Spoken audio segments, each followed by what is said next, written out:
This is our paranormal podcast because this is our paranormal community, and we want to support you here on RU Media Network. We are proud to be sponsored by the Haunted Hinsdale House in Hinsdale, New York. Here are your hosts, Brian Mersall and Shawn Gilmore.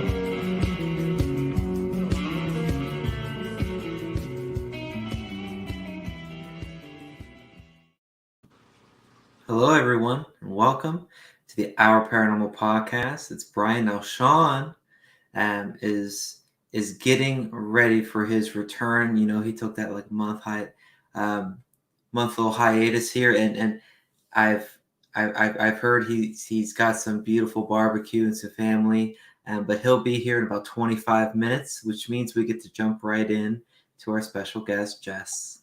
Jess, how are you? I'm good. How are you? Very good, very good. We've been so excited, and maybe that's why Shawn's running a little late, just because he's so darn excited. All of the different topics that you shared with us, your wealth of knowledge in the field is just such a beautiful thing and a rare sight. I am very excited to jump right in. For someone who doesn't know anything about you, Jess, who are you? What do you enjoy doing? What are your passions? Let's just go right into it. So I'm a clairvoyant medium, and I guess the main front runner and what I'm known for in the industry is I talk to dead people. I guess that's the easiest way to put that. Yeah. So I communicate with the departed, the spirit realm, not just people that have passed over, but also any other entities or spirits that are not of this world. I have had this gift since as long as I can remember. So my earliest memories, I just think, are about 2 or 3. So Really? Yes. How does that work? How does that work? Well,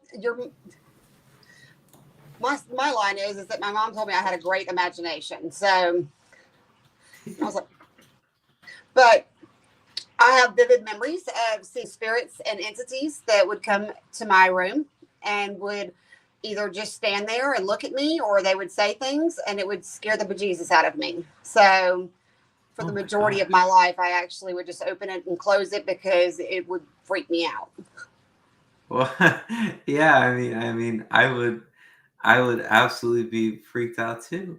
What do you remember anything specifically at it doesn't have to be 2 or 3, but Absolutely. I think the first one, or the strongest memory that I have, was one that was my spirit guide, but he is an Indian chief.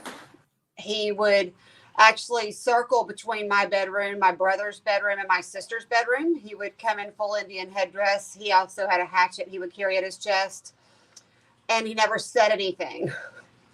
So that kind of made it, 1, you're carrying a weapon, and 2, you're, pacing around our bedrooms. So that was a little uncomfortable. And then the last, I guess one of the most intense memories I have was one night he actually walked into the bedroom and he put his hand on my shoulder. Okay. And I about had a heart attack at 5 or 6. 5 or 6. So because there's a lot of people listening that have either empathic powers, or maybe they have an inkling that they might be as sensitive when they're trying to hone their skills. I guess just to kind of validate them, when you were 5 or 6, what did that first touch feel like? I mean, do you remember, besides the fear? I actually do, and it's so strange because I have never experienced anything else like it ever again. Not to that intensity. Yeah. The touch was literally like a hand. There was not a question it was like there was someone in the room with me. Now, I've had other ones that I've experienced that were more like, you felt the tingles, or I felt like, a pressure or something like that. This one was a literal hand that I could feel so intensely, to the point that I grabbed the hand and I remember feeling the hand in mine. Wow. Really?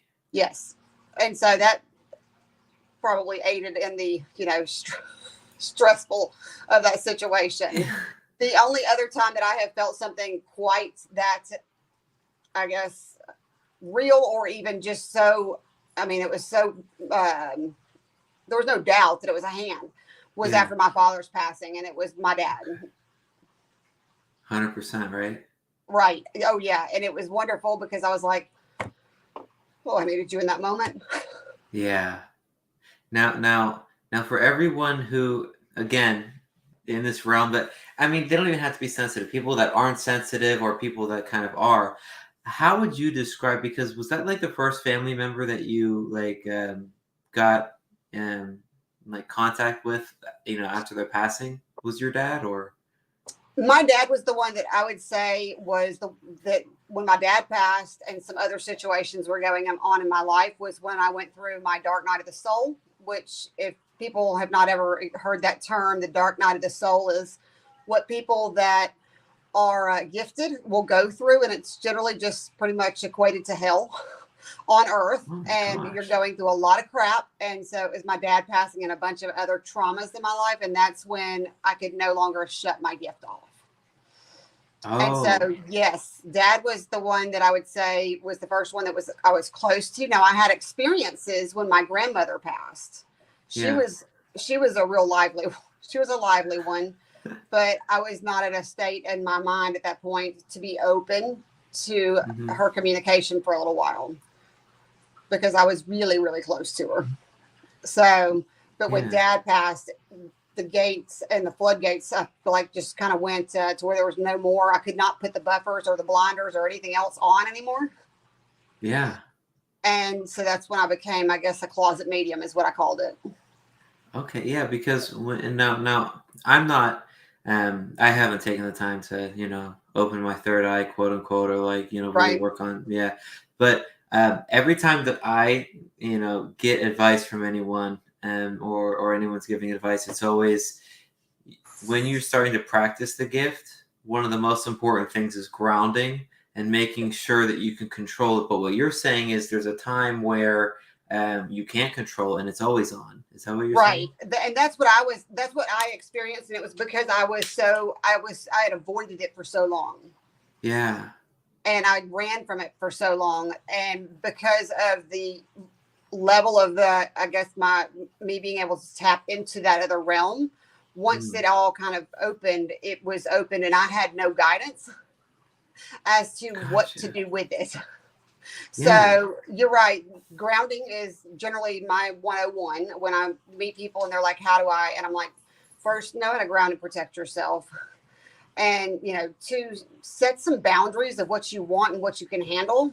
But really, honestly, my biggest advice is always to tell people to, to trust your instincts at all costs. I mean, if you feel it in your gut, if you feel that message, don't question it because that's the fastest way that you can block your messages and your gifts. Wow. Okay. Because people might just say, oh, it's a gut feeling, this, that.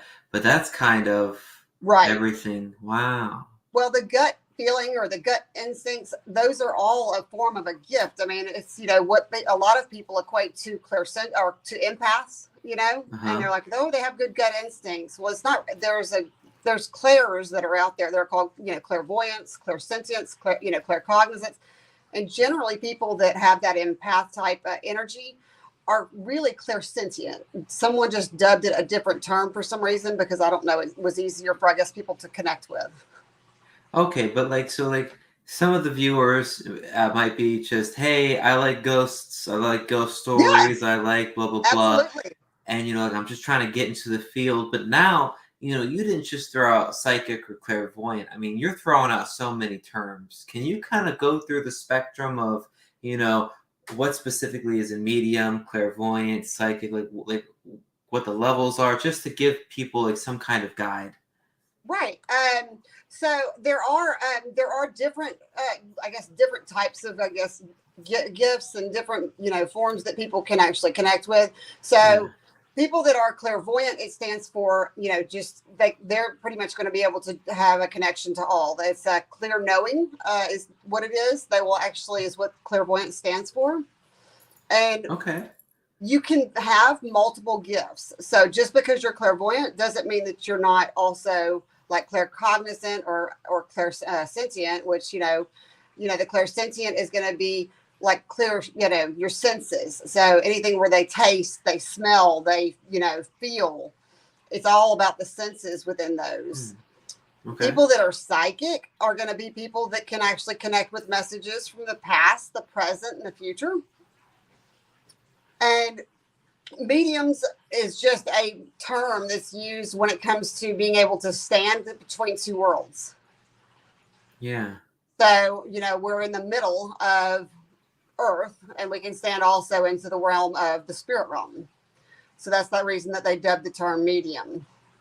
That makes a lot of sense. And like I feel like people just kind of blindly throw around the word psychic or medium, but there's clear distinctions, correct? There is clear distinctions, and just because some person does one thing, they may not do another, and some will be ones that can do it all. I mean, it just really honestly depends on what they may have worked with, or maybe what they've actually focused their energy on. So I think it's a gift, just like everybody, like a doctor that's, a specialist in a certain field, that's what they've worked and trained to be.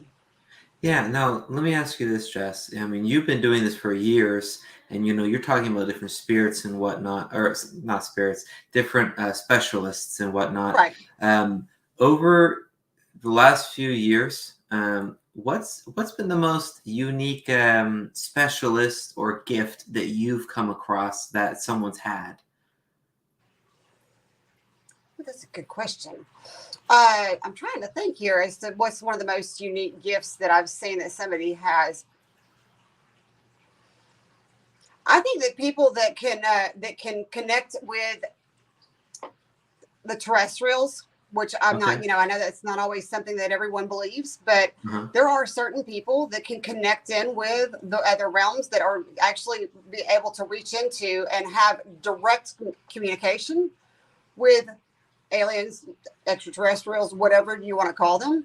Yeah.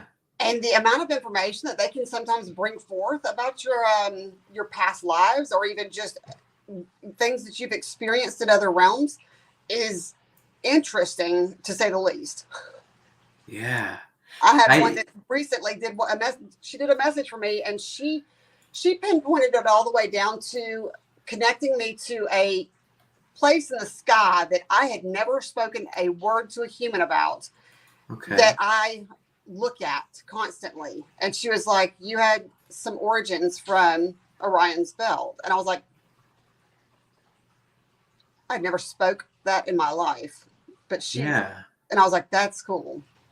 That's either like a very odd coincidence, but like, at what point when people like quote unquote don't believe, like how many coincidences are enough? You know what I mean? Right. Well, and the more that people are open to the messages, and the more that they even if I guess they're curious into spirits or ghost hunting or whatever it is, honestly, the more that you're open to it and you're not showing any fear with it or putting up any walls to it, the more that it'll work for you. Yeah. That's the interesting thing is I mean, if we put up these blockers or walls, I mean, even when you're going in to maybe do a paranormal, just to check and see what's going on within a space, if your walls are up, it'll actually cause things that are, that may not go the way that you would expect because of fear or whatever it is that you may have going on within your own mindset. Yeah. For the Our Paranormal podcast, Shawn and I are seasoned investigators, and we like to go do solo run challenges. And Shawn isn't the biggest fan of solo runs. I feel like sometimes the spirits want to connect with you one-on-one, and it's absolutely.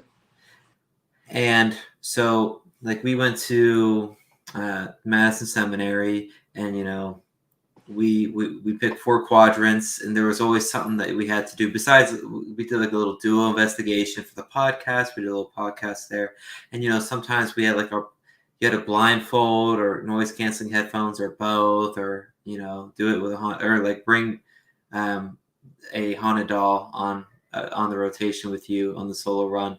But Shawn, who's the empath, he had guarded himself almost too much, where there really wasn't a lot of activity, right. Because I think he was sending off that signal with his This Energy. crystals, energy crystals and everything, almost like the guards up, and then the spirits might have been too afraid to even connect with us or even talk to us. Yeah, they definitely will. And there's some of them. Now there's some that they don't even care. They're like, I don't care what you want. I'm just still going to bowl my way through it. But but that's generally, and I just equate it to just like in life. Those are those people that probably had aggressive personalities in life. Mm-hmm. And so they're just still aggressive in the spirit realm. That's just who they were. It's those loud people at the party that got drunk or something like that and acted like, like you wanted to ask them to leave at some point. Yeah. So like, what's your bread and butter, Jess? Is it giving readings? Is it helping people hone their gifts? Is it going on investigations? Like, not only like what is your bread and butter, but like what's your real passions? Like, what do you like to do in the paranormal field? It started with, it has been, I mean, it's actually all three that you just mentioned are my top threes. So, my passion and what I guess brought me here, and it wasn't even I got brought here because I was actually forced to do it by spirit, but that's another story. But because this was not the field that I was going to choose. Like I said, I stayed in the psychic closet for years. Yeah. But the communicating with the departed has always been something that it's just a strong passion of mine, because I think that it is such a necessary thing, especially for people that have possibly lost their family members to tragedy or a friend to tragedy, and they didn't get that last conversation. That's a beautiful experience to be able to help them through that process. But as I've gone through it, I have realized that there's a lot of people that do have, gifts that they don't know who to trust to help them on their journey. Yeah. Just like me. And I did all kinds of crazy stuff because I didn't know any better. And then you ended up with opening portals in your bathroom and weird stuff like that caused all kinds of mayhem. Yeah. So, but go ahead. But then the paranormal, I think that I do enjoy that, and I have a strong passion for it, especially for helping people that are having extreme cases and situations. Because I know there's a lot of people that are I guess they'll come in and do the paranormal investigations, but they don't actually they may not be adept in being able to help the people with what do you do next? Yeah. Now that we know that you've got something, now what do we do? Yeah. And that's what I have a strong thing into is one, finding the scientific evidence to prove that there is something there, that there's something going on, along with, tying it in with my mediumship and my abilities, and then just working with them to give them a solution on how to make sure that we're resolving the situation, not just, coming in and saying, yep, you're right, you're not crazy. And then where do you go from there? Right. And then just leaving. So mine, I think is more of a two-step approach of, let me tell you what you've got going on here, and let's make sure that we can go ahead and get rid of it. Especially, if that's something that is really causing alarm or causing you to be uncomfortable and can't have peace in your home. You were able to provide some closure after Nicole's mother's death.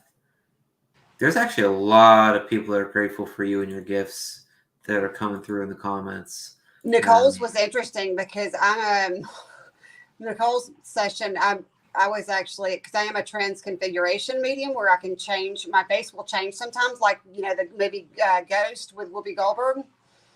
And at points, they will actually change my face to look like their loved ones. And she was looking at me all crazy, and she was like, you look like my mom right now while you're channeling. I was like, it can happen. That's so cool. Yeah. Wow. It is cool. I also say it can also be weird when you're not expecting it in a photograph and you come out looking like a dude. So yeah, but that's the one thing that you were just touching on. Like, even though it's kind of weird and crazy and whatnot, it's those moments that make it worthwhile. It's those beautiful moments, especially when you're trying to help someone. It's those moments that make it real. And it's those moments that really make the whole paranormal adventure. Right. Definitely. I think that anyone within this realm or industry, just like you, we all have stories, and they're Yeah. always interesting. I mean, there's nothing that we can ever say that, will fit the status of a quo of, what somebody, goes and does for a regular job. Like I went to the work today and I did this, and there's others, but, it's like, what I did today? Yeah. I had a demon to deal with. What'd you do? Yeah.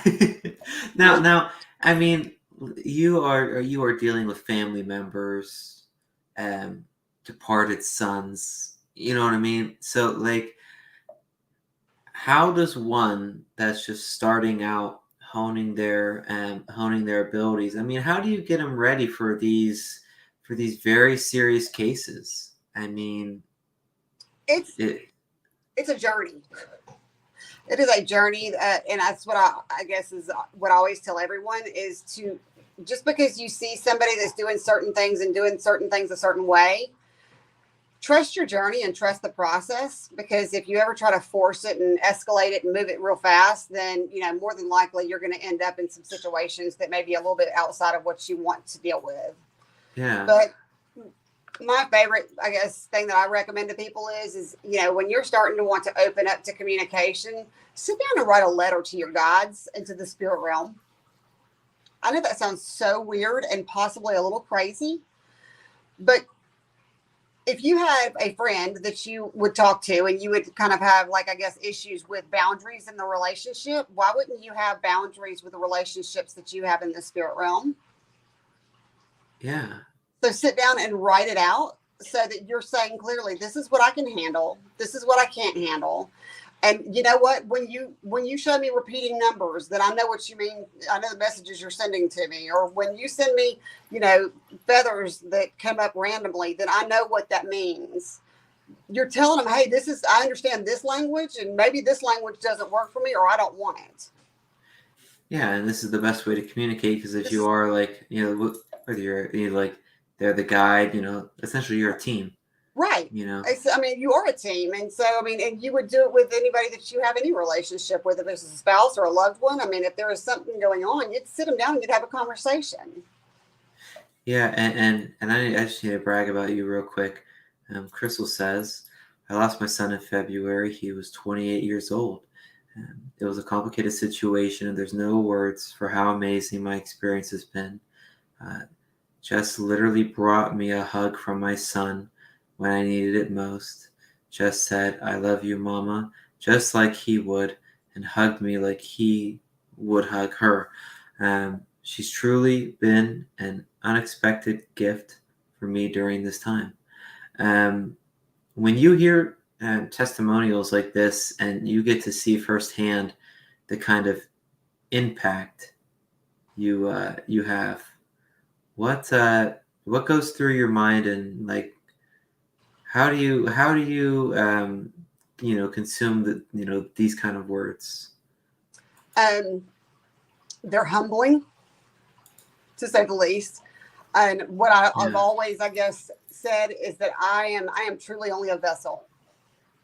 Mm-hmm. I'm a vessel that allows for the spirit realm to use me, and I am a willing conduit for their messages, and all I do is follow what they're asking me to do. Yeah. No. I always ask this because, like, I grew up in, like, a religious family, but not like too religious.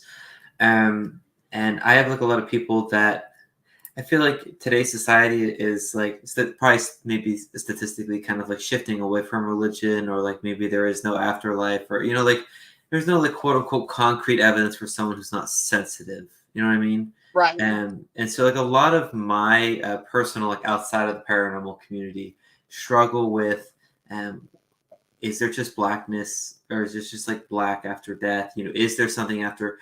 But with you and all of your experience, like, how do you articulate that to people that might not be 100% sure that there is something? Like, how do you, I wouldn't say show them the light, because that's just, like, too cliche or something, but, like, how do you enlighten them? Like, what's your strategy? So I did grow up in a very deeply religious family. I'm in you can tell I'm in the South by this by the accent. So we are in the Bible Belt, and so I definitely was raised in a very religious, home. But that's a part of why I also shrugged my gift, because it was so hard for me to understand and also for that to be accepted. But I That's will why you were say, in the medium closet thing, right? yeah, Yeah, okay. I'm following absolutely, you. yeah. So, but what I will tell you is that no matter what your beliefs are, as far as I never try to force anyone to believe, anything, but do understand that there is something bigger out there than all of us. Yeah. And because the life in this realm ends does not mean that it ends. Because I have seen, witnessed, and experienced way too much in the spirit realm to know that it doesn't stop. Now, I mean, there is different levels to it. Do I believe that because of something that, some crappy choice that you made in life at some point that you're getting banished to hell? No, I sure don't. Yeah. I don't believe that. And because I've also witnessed, what the spirit realm really is about. And it is all about love and really honestly wanting us to be better souls. Mm-hmm. So there are some that get stuck in maybe lower realms, but really honestly, it's more about people stepping into a place that is full of love and atonement, and really, kind of, I guess, going through your life and understanding what it is that maybe you were sent here to accomplish, and maybe some of the areas that you could have stepped up your game. It's kind of like a work review, Yeah. but a Okay. real fast one. It's super condensed, and how do we make this better for you? So, do you believe in reincarnation, or more just Absolutely. staying in the spirit realm, or both? I believe in reincarnation. I've lived multiple lifetimes. I did not actually believe in reincarnation for a long time because of because one, I guess it was my belief system and how I was raised. But Yeah. also, but then when I started going through this and started the deeper and deeper I got into the communication, I started experiencing things that were so profound about previous lives that I've had and experiences that I had that started to tie so much of my personality and so many of my experiences together. And it made so much sense that it was undeniable to me. So I think that there are some people that will live multiple lifetimes and many lifetimes, especially if they are struggling with certain things, whether it be, addictions or, anything that's more, I guess, of a lower vibration. If you're struggling with, depressions and all these different things, then you're not learning the lessons that you are sent here to learn, and they want you to try to get a do-over. Okay.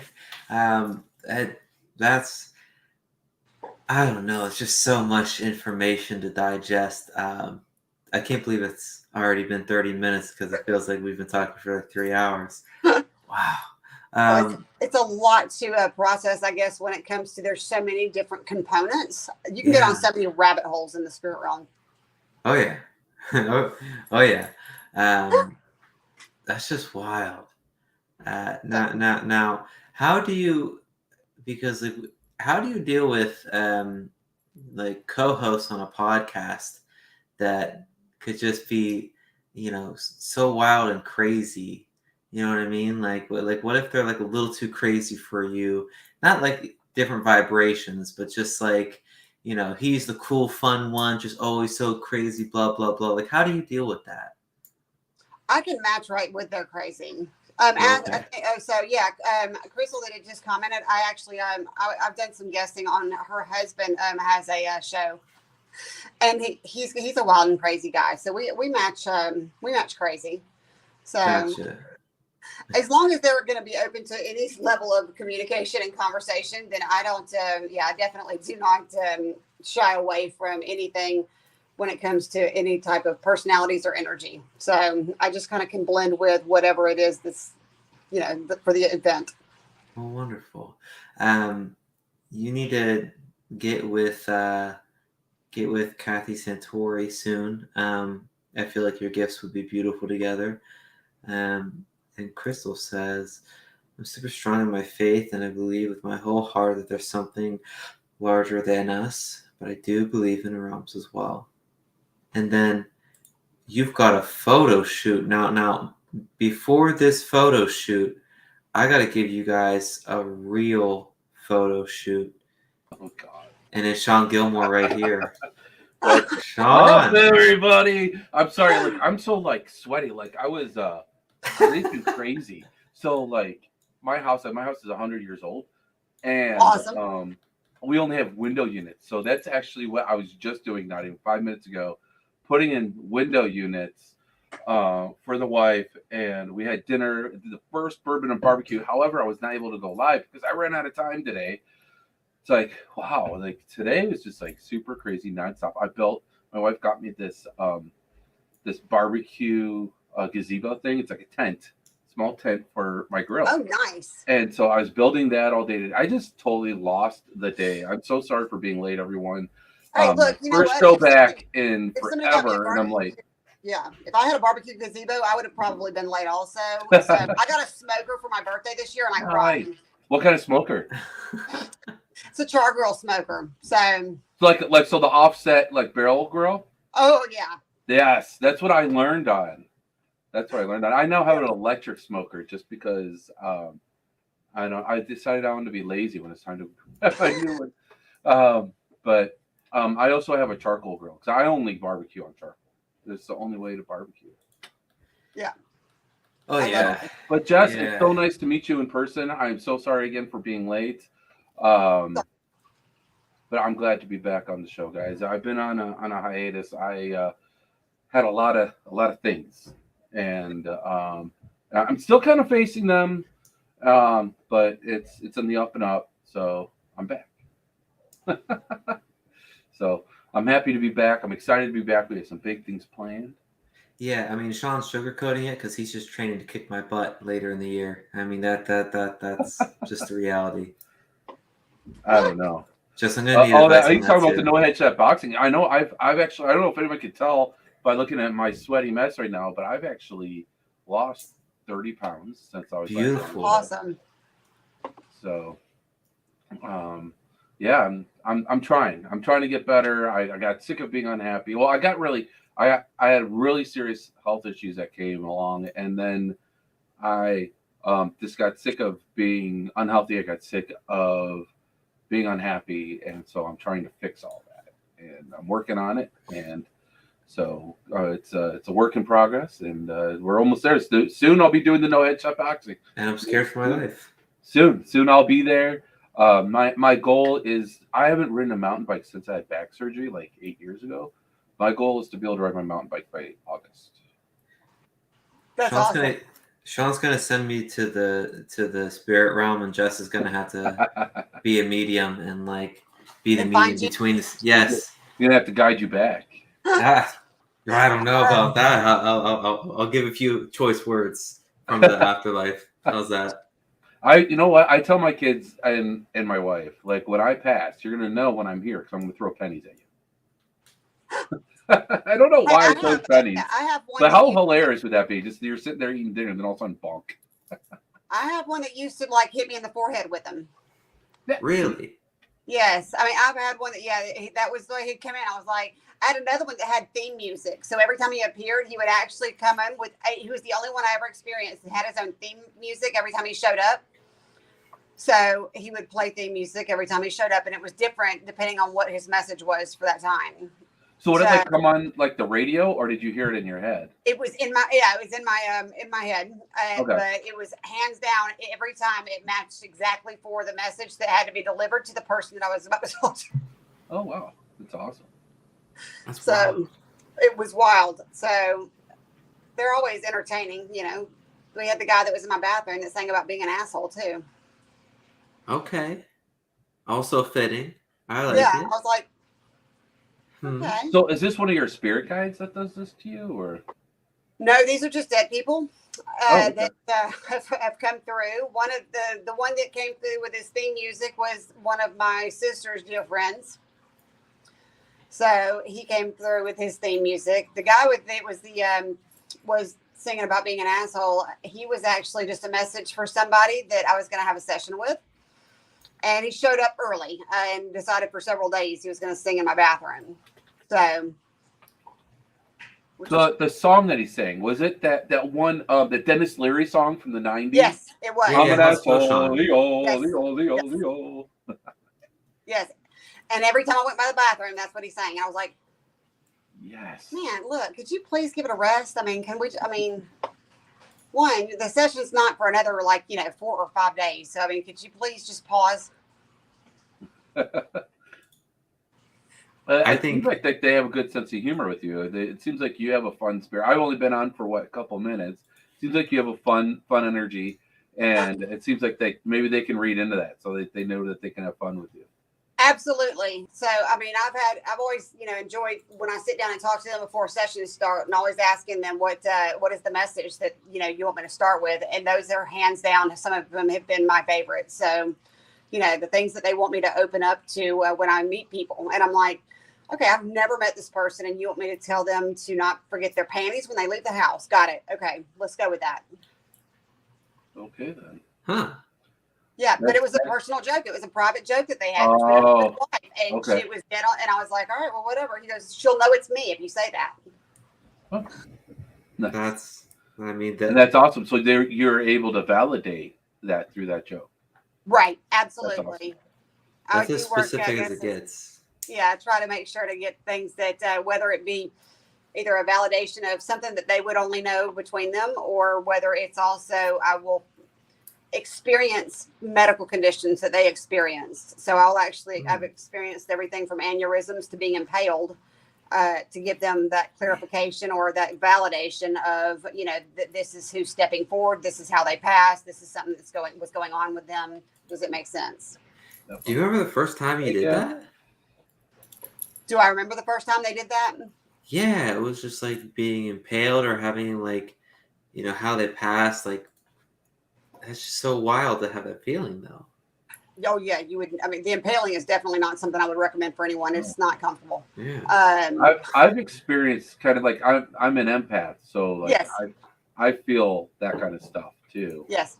That's not a comfortable thing to feel. It's not a comfortable feeling. And no. I can't remember the first time that I experienced it, but I would say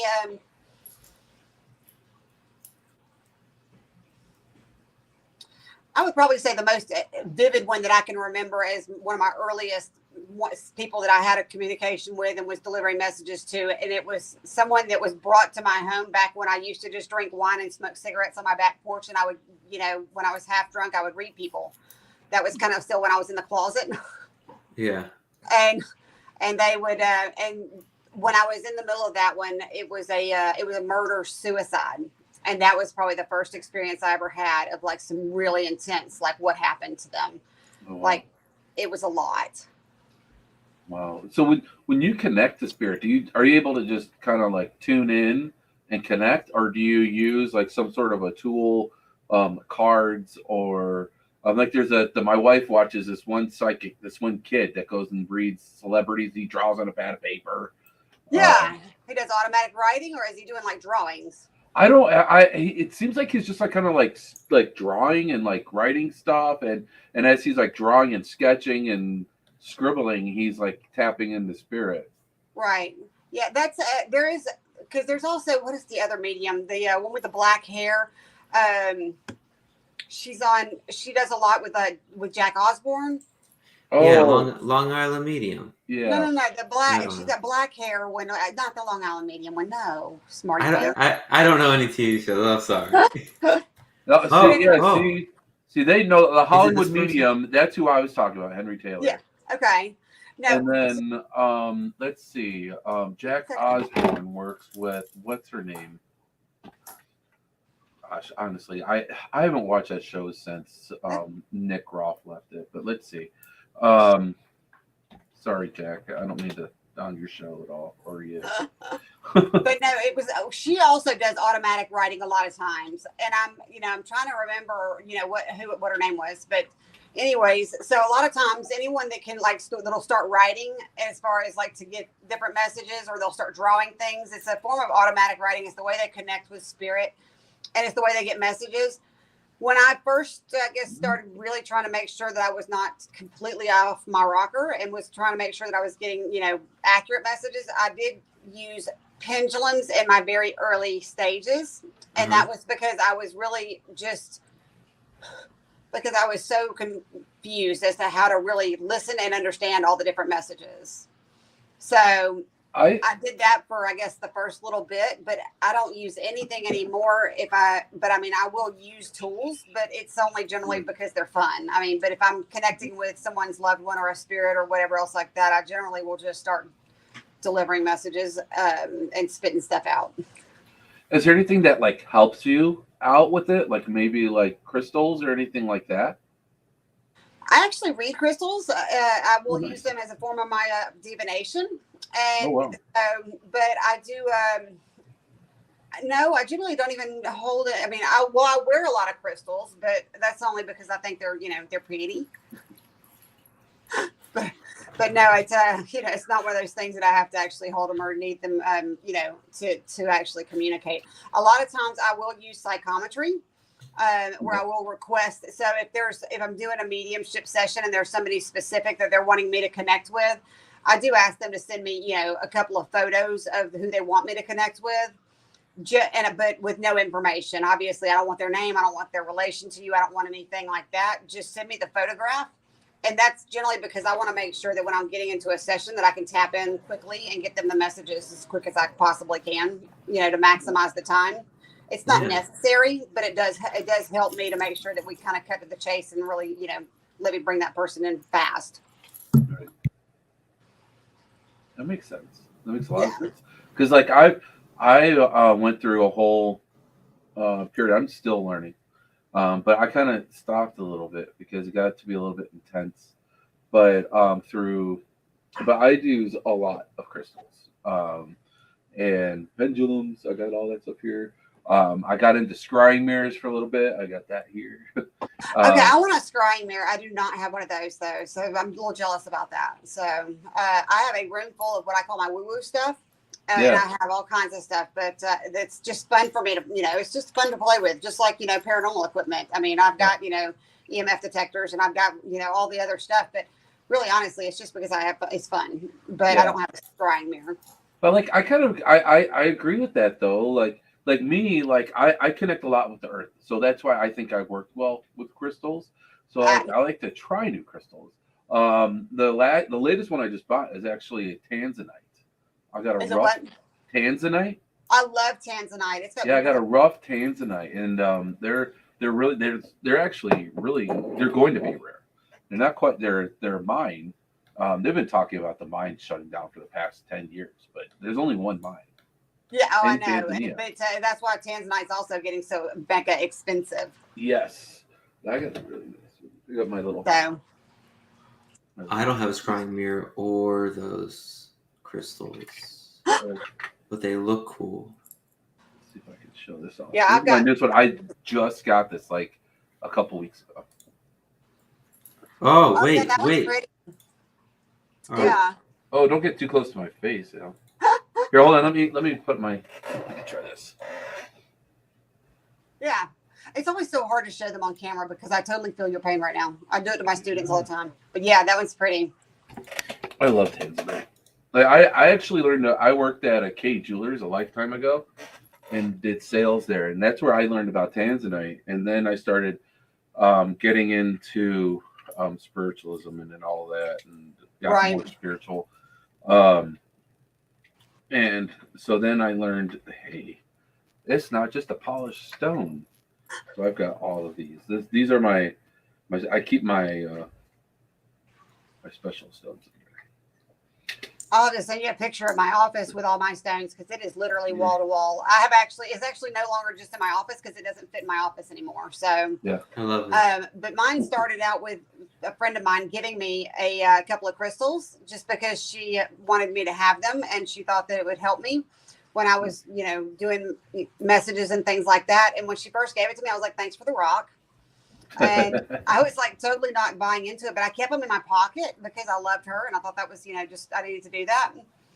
And one day I was running around my house cleaning up, and all of a sudden the my pants pocket, because I had on cargo pants, my kneecap literally started vibrating because of the black tourmaline that was in there. And I was like, what in the world? So I'm all up on the Google and I'm like, okay, why is this rock vibrating?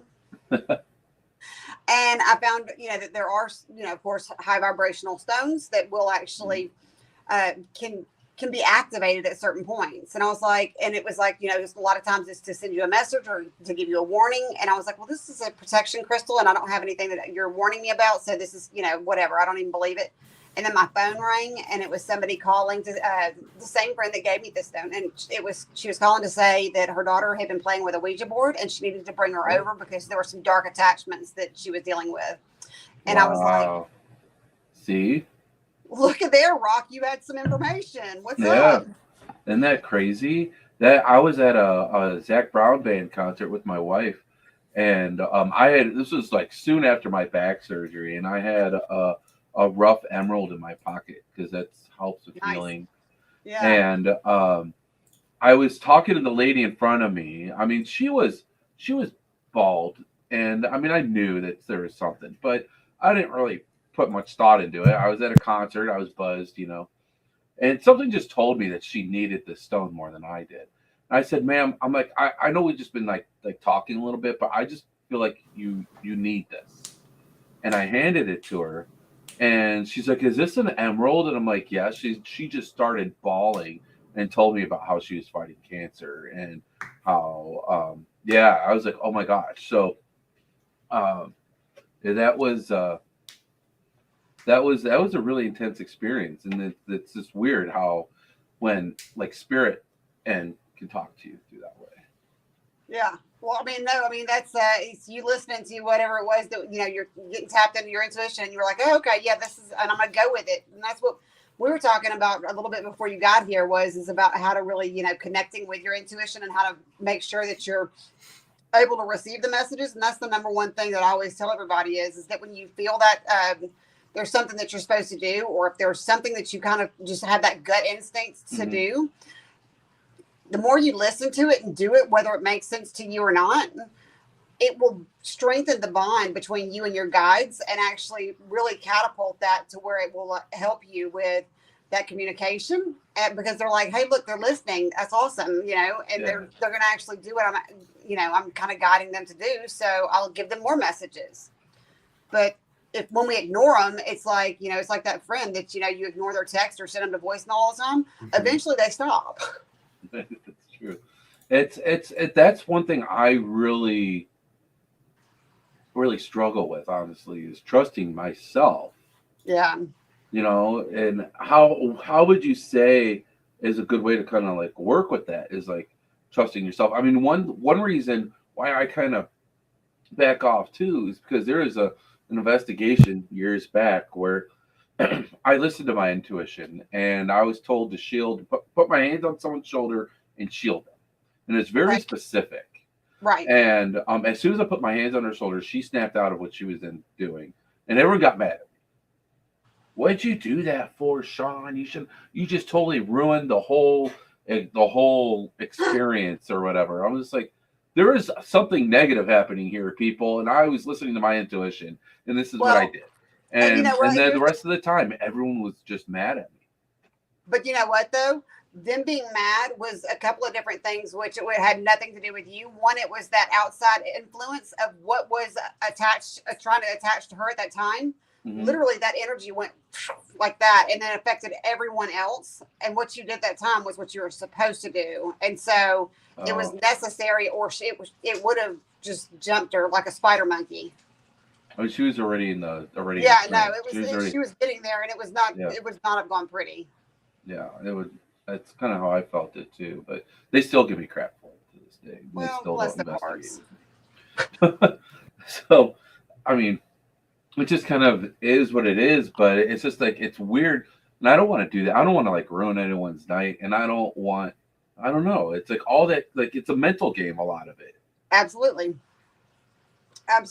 And it's, but we do have to listen to our intuition. And I would say that what's the easiest way to listen to your intuition or listen to the messages? That's why I started with the pendulum, because I did struggle so bad with what, like I would just call it the mind effing myself. and and I would second guess myself, and I would question and everything else like that. So when I really first started stepping into it, I literally had my pendulum in my hand anytime I was going to deliver messages, just to have it giving that confirmation for me. But as I went down the path, and then I started really started understanding and started listening and started realizing what was going on, I stopped having to. So I don't use it anymore unless I've got somebody that's really, I'm struggling with the way that they're communicating with me. But I say find something that will help you with that clarification. We discussed a little bit earlier about writing a letter to your spirit guides and your spiritual support team, and telling them what works for you and what doesn't work for you, so that you have a clear message to them about how to communicate with you, and what messages that you understand and what stuff that you don't understand and what you don't want. So it's so important for us to have a language with them that we can understand. So like setting your intentions. Yes, absolutely. It's not only setting your intentions, it's saying, look, I'm not getting what in the hell you're saying over here when right. when you're sending the smell of burritos. I don't even know what you're talking about. Right. I need you to, but when you're sending me the numbers, I got it. I'm picking up what you're putting down. Definitely. So when you say students, what does that mean? When I say students, I have different types of classes that I teach. So I do everything from, group classes to individual one-on-one coaching. And it's just something that it was not something, again, none of this was something that I really chose to kind of walk this path, but it has kind of opened up each doors. And I've seen so much misinformation out there in this realm. Mm-hmm. And so much of it maybe is, and I don't think it's generally, intentional, but I think a lot of times it's either half-cocked information, or it's people that just don't fully understand what they're telling people to do, or they maybe put the cart before the horse. Yeah. And I'm like, you can't put the cart before the horse, or you're going to end up back in the situation like I did with the portal in the bathroom, and you got, stuff coming through that's weird.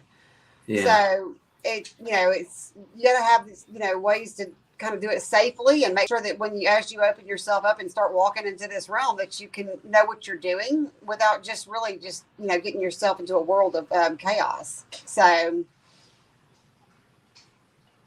I love that, and you've got a lot of praise. And actually, I teach all the time. This right here is exactly what I mean. It says in my new book, the doors kept opening. You should trust your instincts. Go for it. This is crazy, isn't it?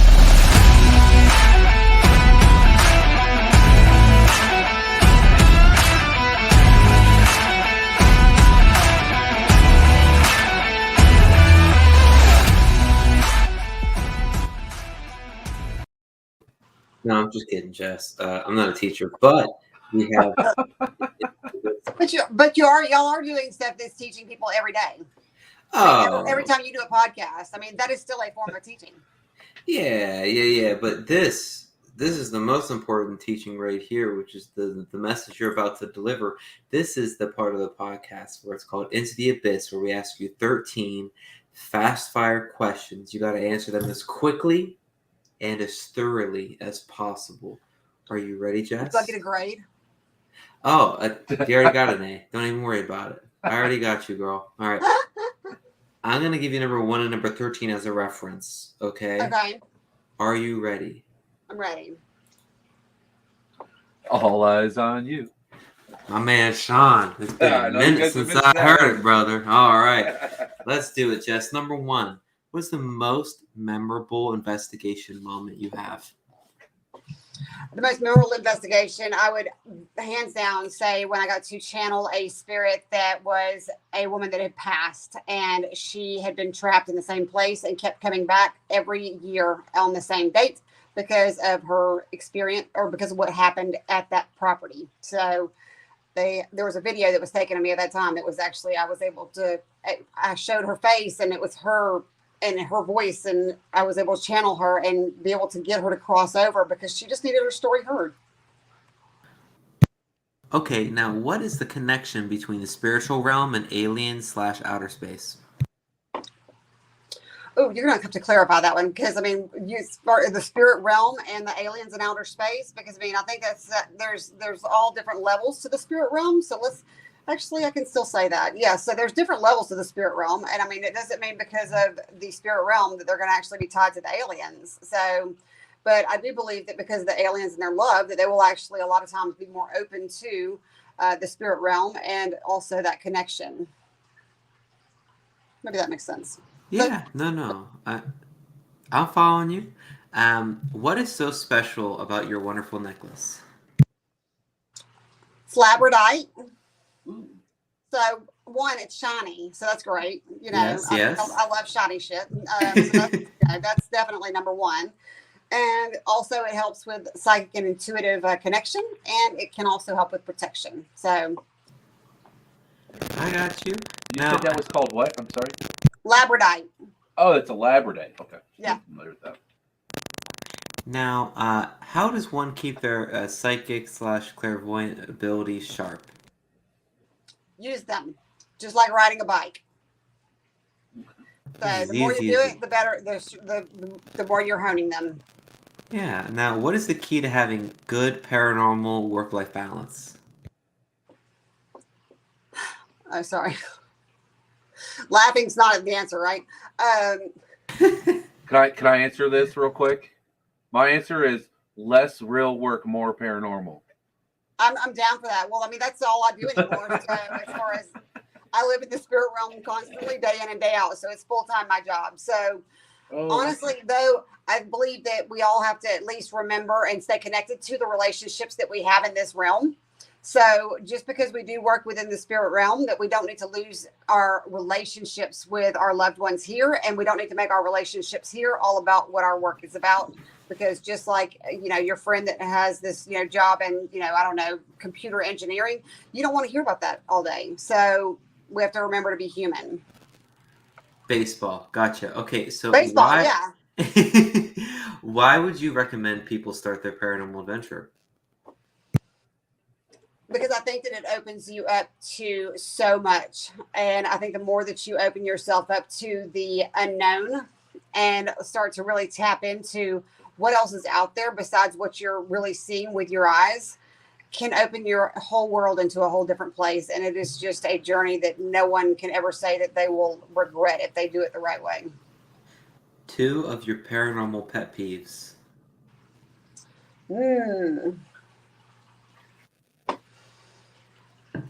Okay, so if the stupid line of "Did you see it coming?" That makes me want to shank people. And also the not knowing a few of the things that I think are, well, one, I guess the other one would be anything that's haunted dolls. Okay, so I heard you say something about that earlier. Haunted dolls creep me out. But that's, you know, I guess that would be a pet peeve, but it would be more along the lines of just don't do that. Amen. They creep me out. Yeah, I have 2 tubs. Very, very, so many in my basement. Oh God. Okay. Yeah. We should have a conversation about that at another point. Okay. Yeah, no. Just a whole other story. How do you deal with? How would you advise one deal with criticism towards their psychic/clairvoyant/medium abilities? Their own criticism or others? Others criticizing them. How would you advise someone who is an up-and-coming person or even established? What would your advice be to them to help them not let the criticism get to them? Lead with your heart. Lead with your heart? Lead with your heart. If you lead with your heart, you'll never go wrong. And as long as you lead with your heart and you really are out in this, because there is no way you can do this job and be in this profession. And if you're doing it because of you're trying it as to get rich or to, whatever it may be, then you're in it for the wrong reasons. But if you lead with your heart and you're truly in this because of your passion and because you care about people and because you want people to have peace and healing, then you'll never experience that. Amen. What is one special reward you get because of your clairvoyant abilities? It brings me peace, like I can't ever explain. And even when it's messages, not messages for me, but when it's messages for others or messages for loved ones, I mean, there is a peace that I get even helping others that I can't really even put into words. I mean, that's one of the most special gifts or rewards people can get. Mm-hmm. Now, you've done investigations before. However, what's a location you've always wanted to investigate, but you never got to go yet? You know, I want to do a sanatorium, and I don't even have a specific one, but I want to do a sanatorium because I don't know. I guess maybe it's because I'm slightly crazy myself, and I think that it would be interesting.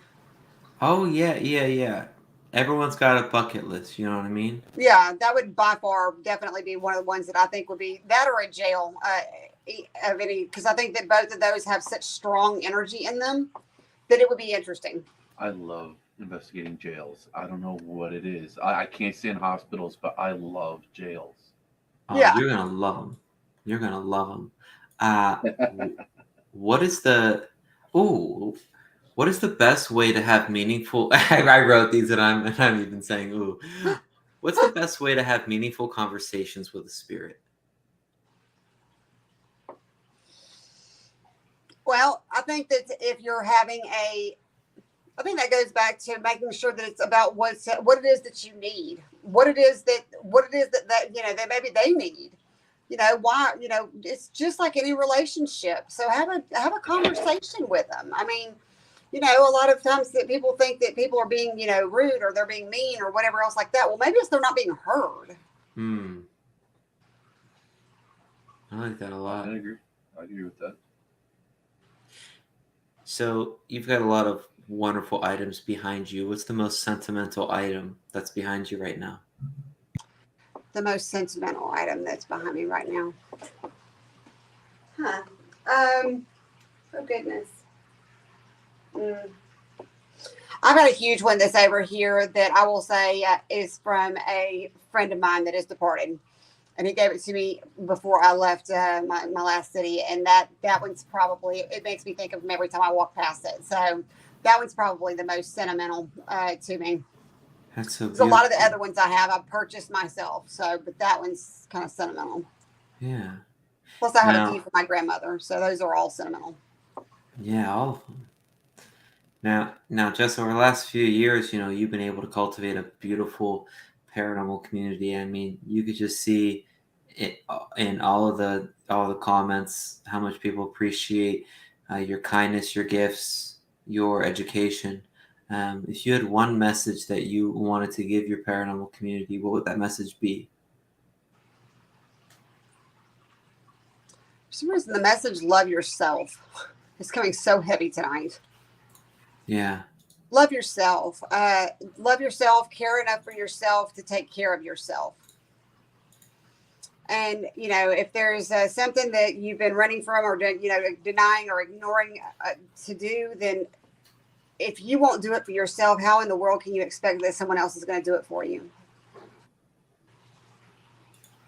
That's so beautiful, Jess. It really is. That was number 13. I forgot to let you know, but you were saying, but you were saying, how important it is to love yourself and to love others. You should almost love everyone, right? Absolutely. I mean, and sometimes you have to love them where they're at. Some of those times it needs to be, I'm going to love you from another place. You need to be over there and I'm going to be over here. Okay, because I've got Barb over here. You see what I'm saying? And I didn't know. You got Barb? How'd you do that? Magic. I've somehow had Barb for a very long time. But you do it. I thought you had her downstairs, and you just I don't know, like Wiggled your nose, and here it kind is. of. Well, I have all my the rest of my haunted dolls in the basement, but I just had this one from. That one has a special story from our show. Yeah. Just so beautiful. And See, they were reunited. They were taking. Should we see what? Are you like getting something off of her? Well, she makes me want to vomit slightly. Oh, wait, that's that negative. Oh, okay. Wait, here you go. Oh. And she also gives me a headache. Yeah. Okay. So it gives me a headache too often.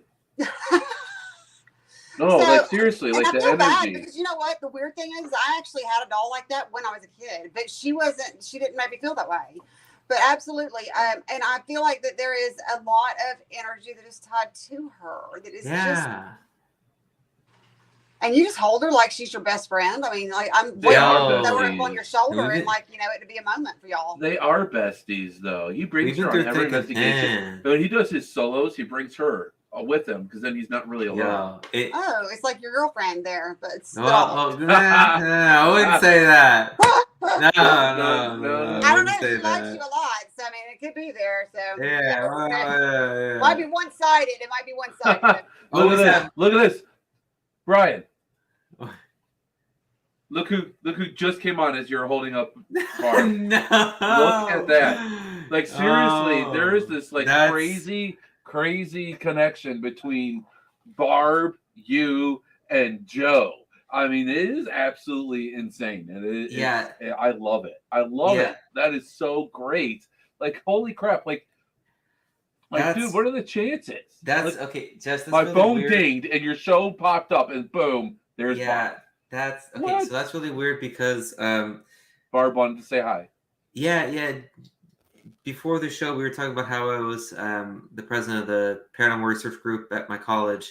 When I was a senior, I was still the president.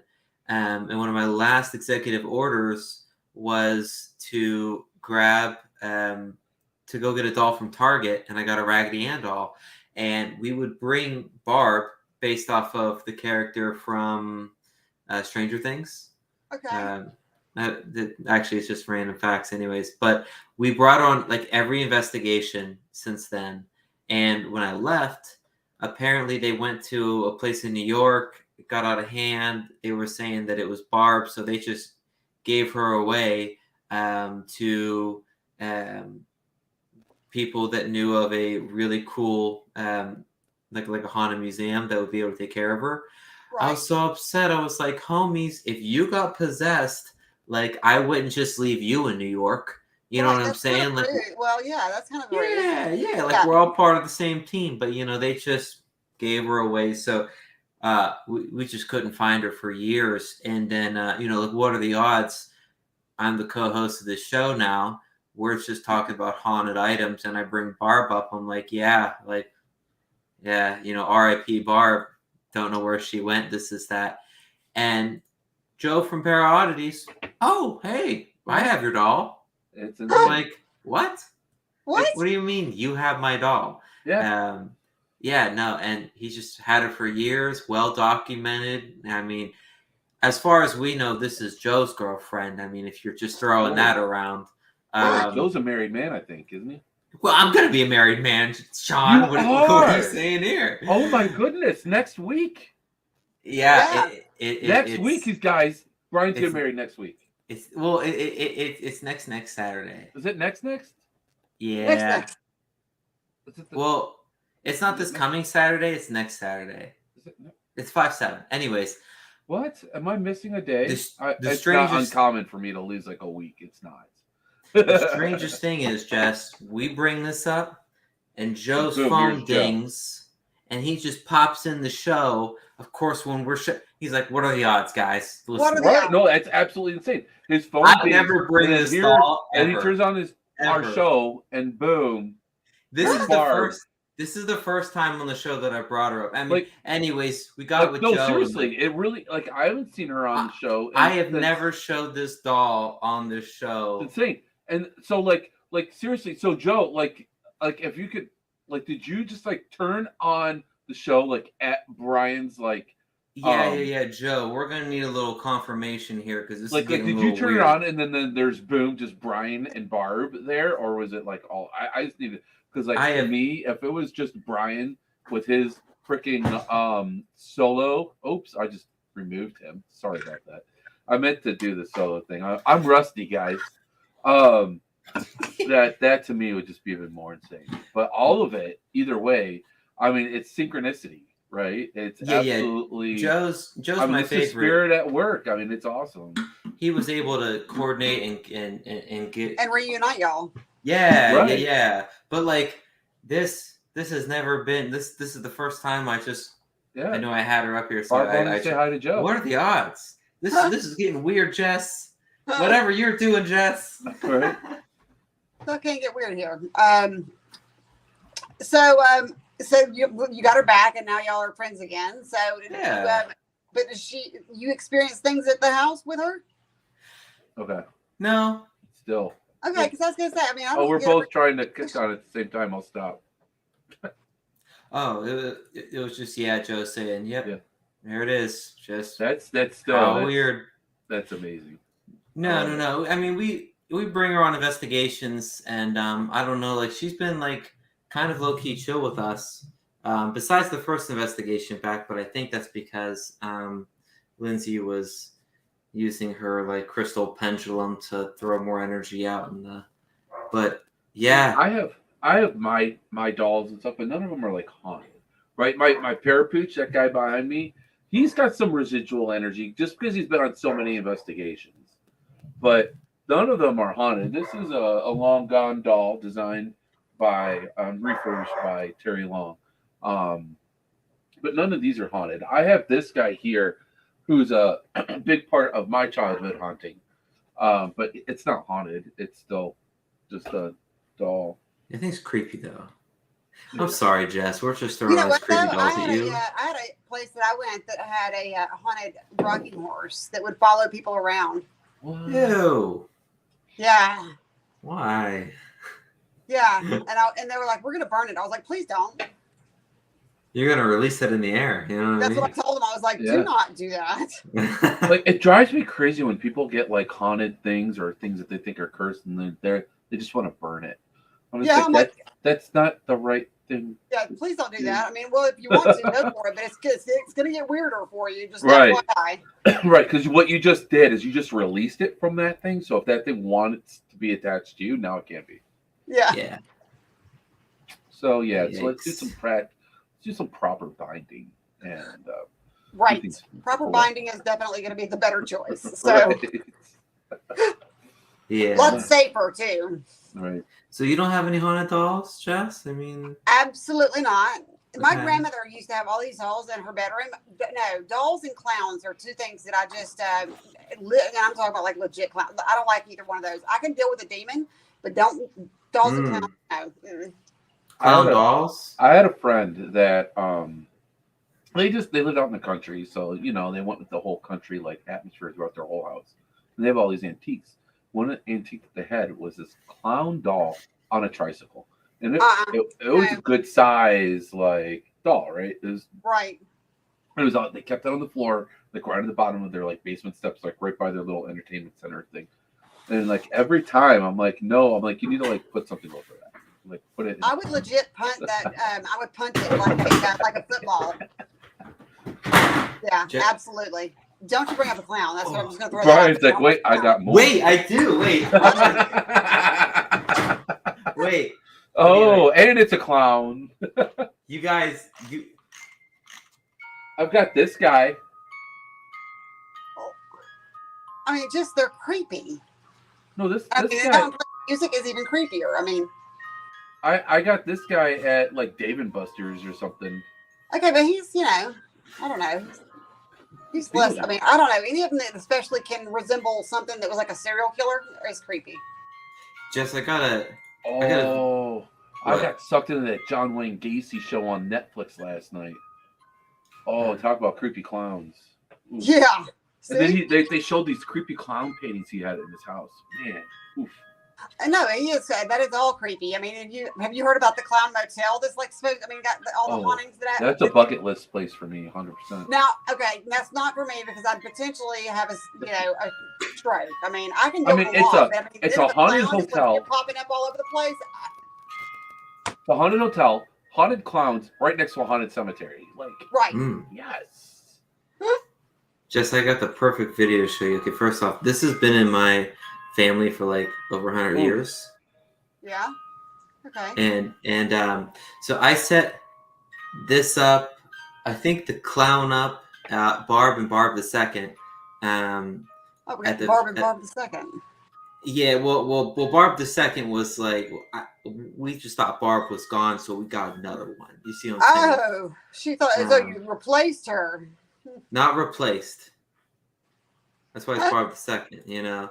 No, you can't replace Barb. So I got a video. You know, I've done like 55 investigations. I'm no scrubby dubby. You know what I mean? So like I set these dolls up. I'm jumping up and down. Nothing's, you know, they don't move or anything. That's good. A few hours later, a team, like the other team comes in because we split up into two teams. We're at the Fairfield Infirmary. And they walk in, and sure enough, this thing just randomly, you know, flings off the off this like rocking horse, which is very ironic. Okay. Very interesting. I want to show it to you guys real quick if you've got time. Absolutely. Please. It's only 20 seconds. In there because none of us noticed it was on the ground until like we were done. I even picked up the doll from right next to it. Like afterwards. No one noticed. Flashlight on and we didn't see it. No. How did it happen right when I turned it off? Oh, you turned it right off. Oh, Seth is so funny. Rewind that. Wait, I want to see that. I'm sorry, guys. In there because none of us noticed it was on the ground until like we were done. I even picked up the doll from right next to it. Like afterwards. No one noticed. Flashlight on and we didn't see it. No. How did it happen right when I turned it off? Oh, you turned it off. Seth. Oh my god. Yes. I can. This is the doll, homies. Look. Woo. See, this is the difference between Brian and Sensitives. Brian's all about the experience. Brian's all about the thrill of it. I want to make some meaningful connections to spirits. See if I can help them, as well as got to make sure, like, there's nothing wrong with my family's got to have, like, I want my families to have nice connections with the spirits. Definitely. And I am very like other people, but yeah. Oh man, you saw how excited Seth was. They were all excited, you know. That's and being there and feeling the energy as that happened. Yeah, I mean that's all part of what, as you remember it, what you feel, and that's what's so wonderful and powerful about the paranormal. People think about these like unforgettable experiences when you're investigating the paranormal, and you think, oh yeah, man, that was so cool when that doll fell. But as you're remembering it, you're also remembering the energy that you felt. You're not talking, like you can't. That's what makes it so special. It's that energy, and like I think that most people like get affected by the energy, and they just don't realize it, and it's all part of the whole experience. That's what makes it so unforgettable to me. I had one that it was funny. One of the shows that we were recording for my show. We were in this older building, and there was a full-on apparition that appeared out of nowhere, and was standing there. And the guy that records it has not always been a major believer, but he's curious. So it was hilarious because I was over there talking to someone, and then all of a sudden he's just slapping me. He's like, "Hey!" And I was like, "What?" And he's like, "Do you see that?" And I was like, "Well, yeah, man, I see it." Wow. And the guy, but it was hilarious because the guy started like to rush us, and then like all of a sudden like took a hard right and then ran into the wall and just disappeared. That's wild. But that was hilarious because he was like, I was like, we came to a haunted location. Did you expect to not see anything? Or yeah, like, well, So sometimes we just get, the stories. We aren't getting to see stuff. And he was like, I saw that. Yeah, it's it's kind of like fishing though. Like for the first few times, maybe you don't catch any fish or no one does, and then you're the one that reels it in, and you're like, "Whoa, I like fishing." That's what got me into fishing, man. That first time I caught that pike. Yeah. Yeah. Is that a metaphor? Or like you actually enjoy? No, I actually enjoy reeling in that pike. Okay. And also, like, it's like fun when you like find that school of like perch, and you just like each time you drop it in, boop, pull it in, more perch, more perch, more perch, and it's like that with EVPs sometimes, and it's wonderful. I love that metaphor. I'm going to use that more. Thank you, Brendan. You're welcome. Trademark somewhere. Right, trademark the little R. It's not me. It's not me though. So, man. You mentioned that you want to go to an asylum. I'm going to be going to Crescent next month. Yeah, I'm going with Crescent, with the Underground Paranormal Network. Do you have anything that you can suggest? Any suggestions for the investigation? I think that asylums are ones that you need to make sure that you strongly ground yourself ahead of time. I also will say that anytime that you're dealing with any, especially that are potentially slightly, I guess, they were imbalanced in life with their mental state, you have to use caution with what they're saying or even how they're going to behave. Like I had one that I dealt with at one point that I realized quickly that she was just batshit crazy. She was not sane, and and it was insane. This type of stuff, they will jump you a lot faster than what I think a lot of other of the spirits will. I think there's certain ones that will have those boundaries, or that they'll know at least just they'll communicate at a decent level, but ones in like that place, I would highly encourage not only to ground your energy, but to shield your energy really good, so that you're at least protecting your energetic field, so that you're not feeling like you're shot out of a cannon. Well, definitely. I actually shield and ground before every investigation, but maybe not everybody knows what that means. What's the best way that you kind of get like a beginner to learn how to shield and ground? The big, I guess the number one way that I tell people to ground their energy is go outside. And if it's nice weather and you're not going to end up with hypothermia, take your shoes off and put bare feet to earth, and literally picture like the bottom of your feet are growing roots into the earth. And until you feel like a connection with the earth, you'll a lot of times start to feel like an electrical current that'll be running through your feet. If you can't do that because of potential hypothermia or anything like that, it's just not possible, then just sitting somewhere with your feet flat on the ground and having that same visualization will help you to kind of ground into the earth. You can use grounding crystals. Any grounding crystal is going to be anything that's going to be the color of earth. So, blacks and browns and darker color stones that are earth colored stones.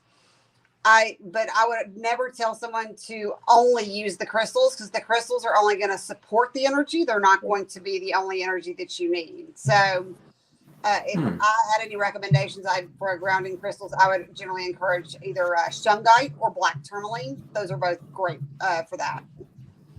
Nice. So the shield is the same process, where it's like, it's still a visualization process of your energetic field. You can either do it by creating like a bubble around you that needs to be clear, white bubble of white light. And then you can also add in some cobalt blue that'll help with actually kind of enforcing that energy. Okay. Some people struggle with creating the bubble though.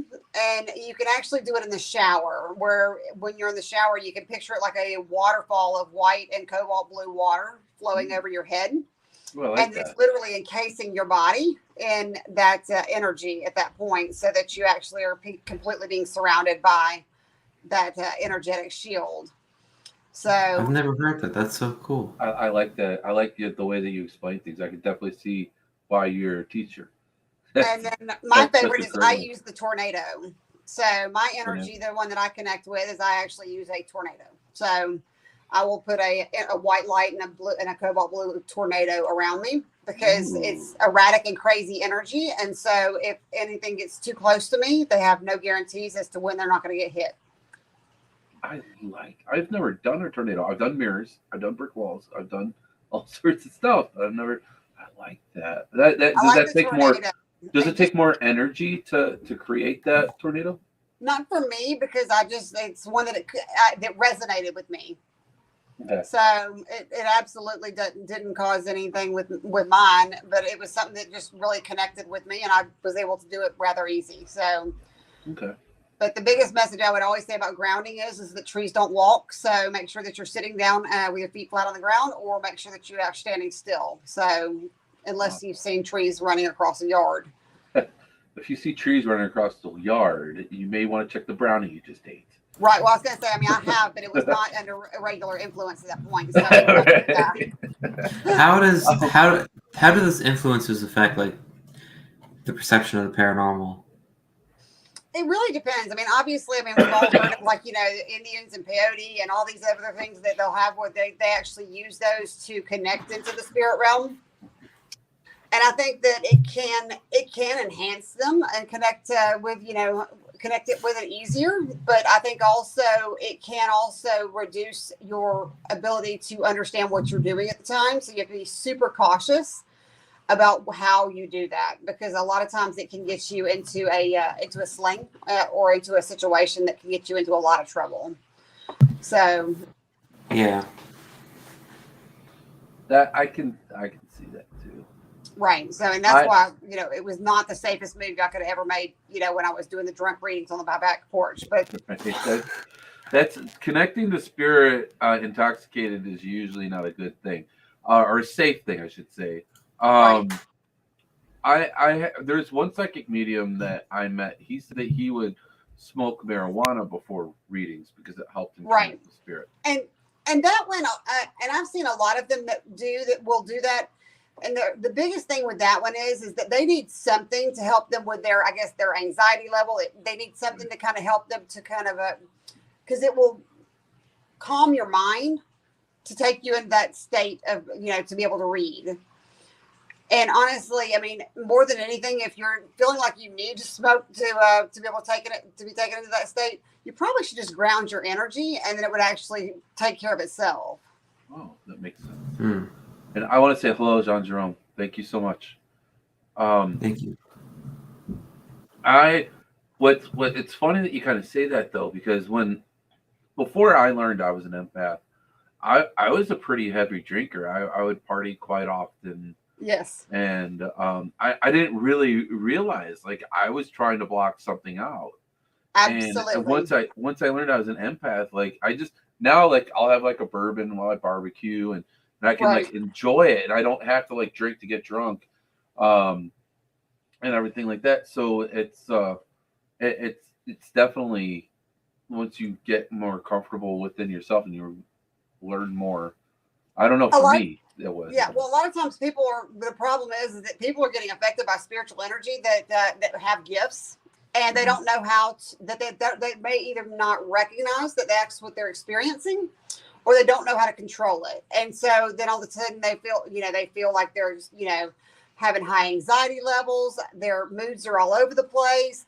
I mean, I actually got to speak in a class recently that was on, the misinterpretation of mental disease and spiritual gifts, because it's so prevalent at this point where they're getting all these drugs, and honestly, it's not because they need the drugs. They're not, either bipolar or they're not schizophrenic. They have a spiritual attachment that is actually wreaking havoc in their world, and it's insane.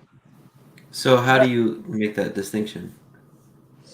That's where it's a little tricky. I'm able to see the spirits, so that's the thing that I've actually learned. But a lot of times, if they are seeing and hearing the same spirit over and over again, definitely you're dealing with a spiritual attachment. Yeah. If you've got one that is even saying things that are encouraging you to do harm to yourself, more than likely you're dealing with some sort of a low vibration energy or entity. But the interesting thing is that a lot of times these spirits that attach to people, if they are dealing with alcoholism, or even any sort of, I guess, addiction, anything that is, I guess, an addictive personality, you will actually become prone to those spirits attaching to you because they want to still stay high or stay drunk or experience whatever emotion it is that you feel, and you open yourself up for them to stay, and want to move in.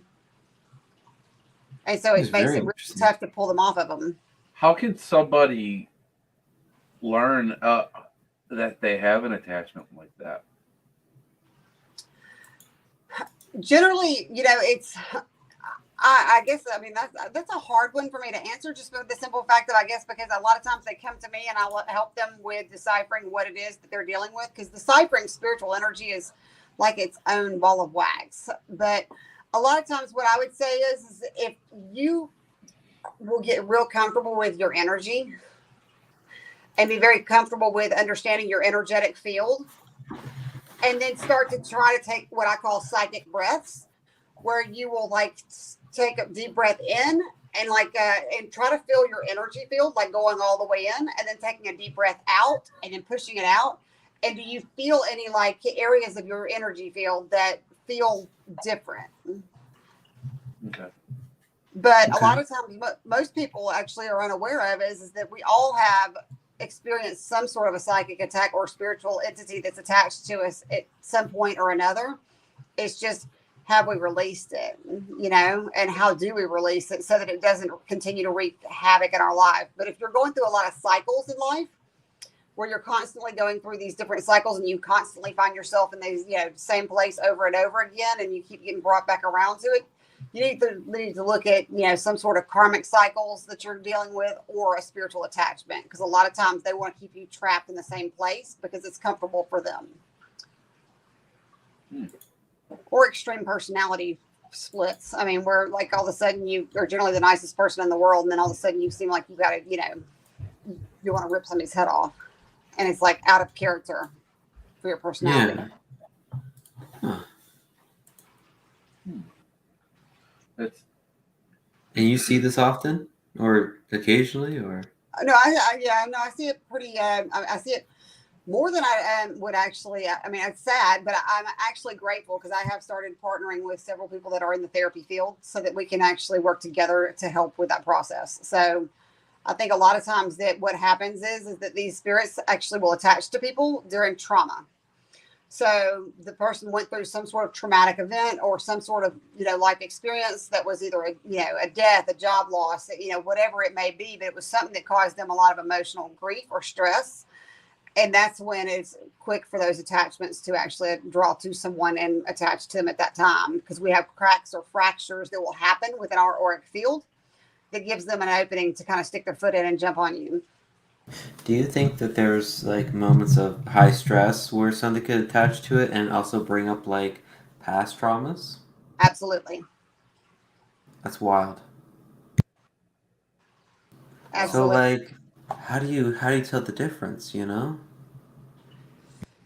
what I was saying. I guess it's one of those things that you have to kind of really use caution and to how you're experiencing it. But I think that if you're going through a lot of high stress, making sure that you really work through balancing your energy so that you're not actually absorbing it and holding it all inside you, because that's when you're not balancing your emotions and your energy, well.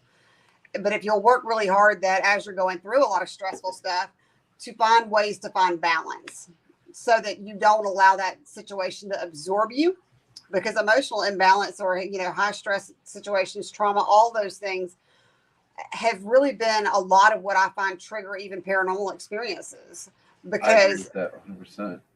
That triggers crazy. I mean, it's insane how much it is. I mean, where you'll go into somebody's house and I'm like, oh God, you've got so much crap going on within your own life, and now it's caused the spiritual realm to just be like, woohoo, party over at your house.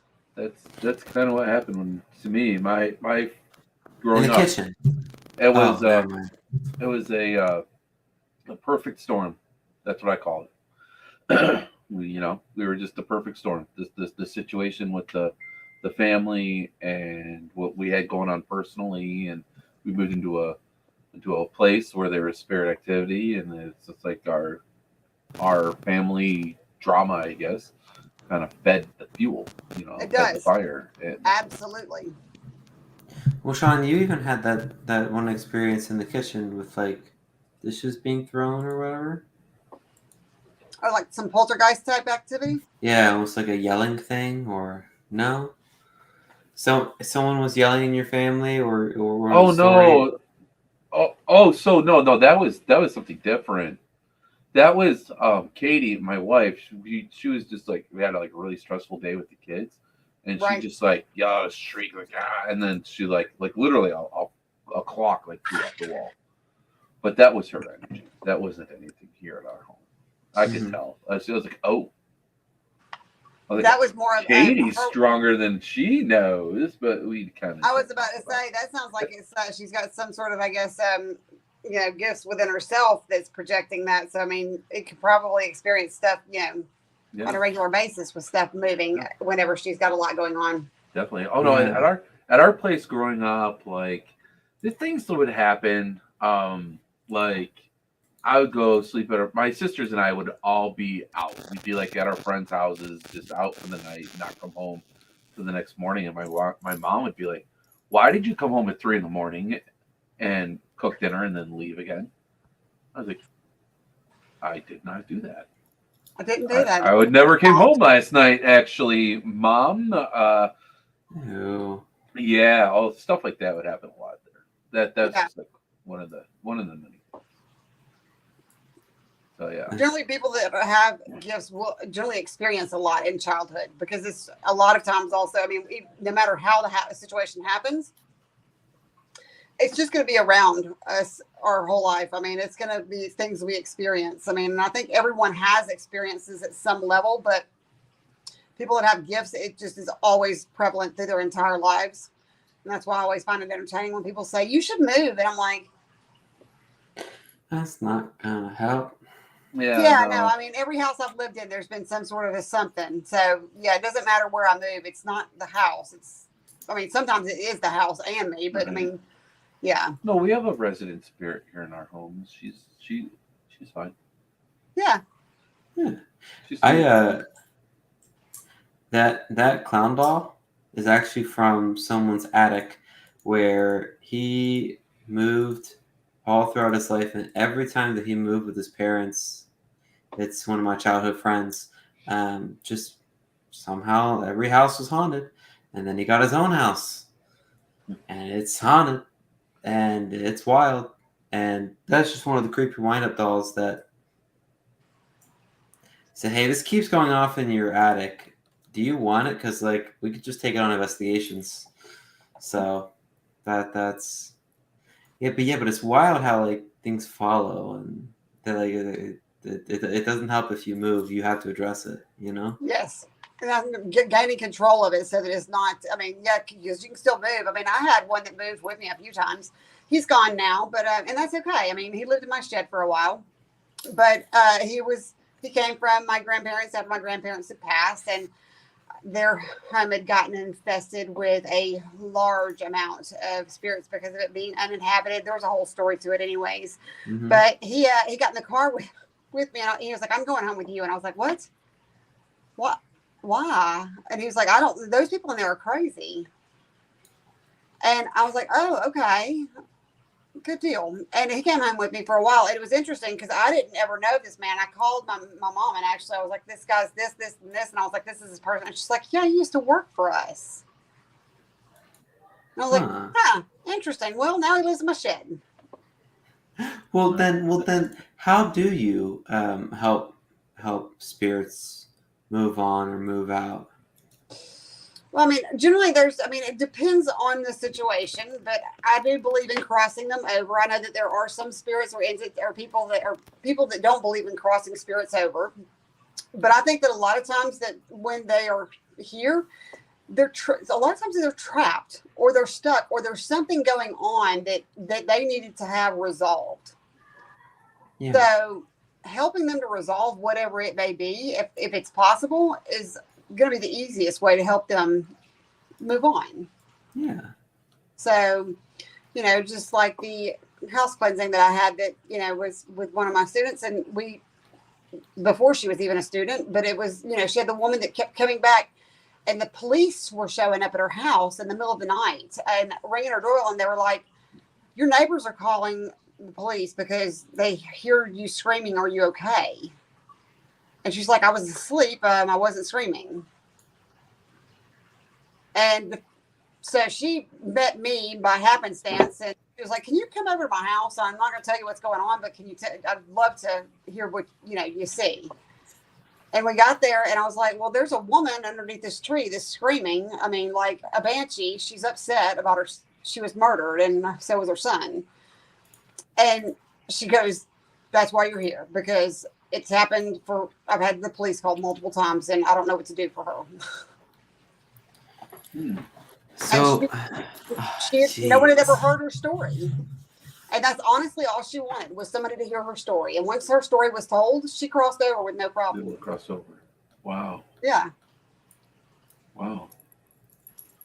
So it was a beautiful thing. So, but it really was. It was, of course, it was a little creepy because I took on her voice, and then I had pictures where my face changed and I had blood streaming down my face from where she was beaten to death. And it was a little intense, but Cool.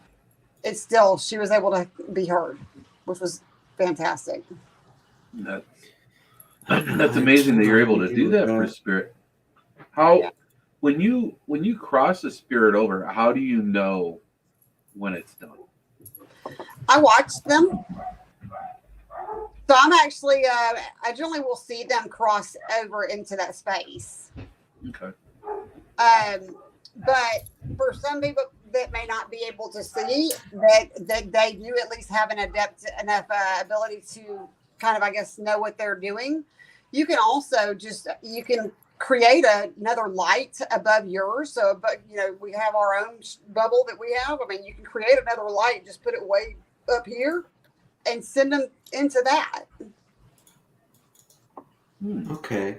Now, if someone wanted your help, what's the best way to get a hold of you? My website is got generally the easiest way. You can clairvoyantjess.com or my Facebook or any of the other social media. But yeah, through my website, there's a button you can click on there for them to reach out to me. And I do work a lot of my work is remote. So if they're not local to the South, then I've worked in all 50 states and 5 countries at this point, and been able to help people from a remote standpoint. That's so cool. That's awesome. So where are you based out of? I'm actually just south of the Atlanta airport. Atlanta. Okay. Yeah. So that's Hot Atlanta. Yeah, that's where this accent comes from. So Atlanta's a beautiful city. I've been there twice, but it's been a little while. But it's a beautiful city. Yeah, it's a nice place. So, and you said that you can do it remotely. Do you do it through video or phone or? Video is what I prefer. So I'll do it through either video through like Zoom or Google or WhatsApp, whatever. We generally I just find what platform works best for them, and then we can go from there. And I can connect either with their loved one. I've done remote property clearings. I prefer some of them. It do require on site, but I have had success with mild issues where I was able to help them from remote. Pardon me. And what forms of payment do you take? Like, do you do like Venmo or? They can actually. All of my website is integrated, so they can do secured credit card payments directly through my site. That's so cool. So it's just as easy as that. Yeah, you can be found out. Did you guys talk about your videos already? Did you talk about my videos? The videos, they're on your website. Yeah. So you've got some videos from paranormal investigations and whatnot? Yes. So that's the ghostly encounters where they have me come out That was my friend Tom. So he was wanting something cool to put on his network. And so he was like, hey, what do you want to do? And I was like, well, I mean, I like walking on properties that I don't have any information about and just telling people what's at their house. Wow. So it was fun for me because I was like, I mean, those are generally, me going through, and I'm just able to let people see the validation of people that own the property, and I can verify the information about the property and what I can find out without having no prior knowledge to the information. Man, that's so cool. So it makes it fun because I mean that was always my struggle was making sure that I could get something that could validate the information I was getting.